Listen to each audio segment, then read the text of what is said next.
line by line. See how Hi, Kat. Hindi ka magka-carve?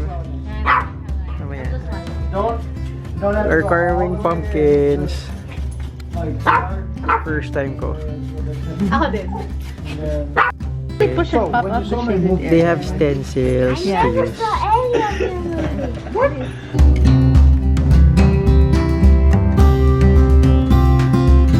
Tayo naman, start na tayo. Okay, so what are you doing, Kat, now? I'm doing a BW pumpkin. No, right now, like, what's the process? The process? I don't know. This is my first time doing it. If you're a drawer and I'm a drawer, does that make us a dresser? Yes. I'm taking out the pumpkin seeds.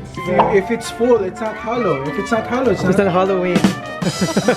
Well, that's true. So, done na. And this can you also get the Scrape circular everything saw. already. Okay, make the splitty. It's okay. Now we have to draw something. This is going to be my pumpkin, so I have to cut all of this to be Doesn't it not look like the boy who lived.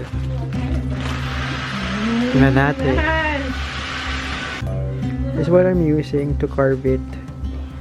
Tapos, I'm thinking of doing this one.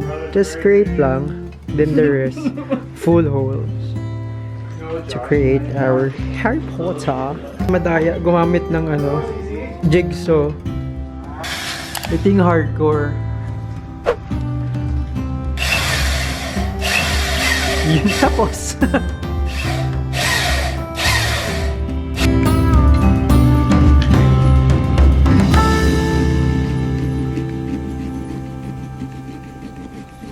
Okay, so may form na siya.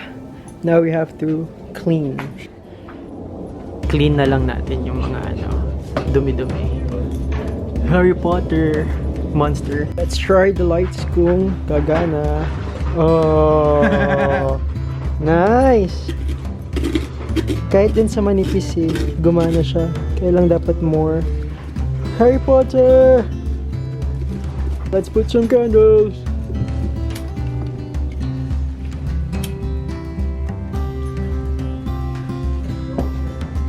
You want to do the honors? Thank you. Careful. Ang liwanag, grabe! Look.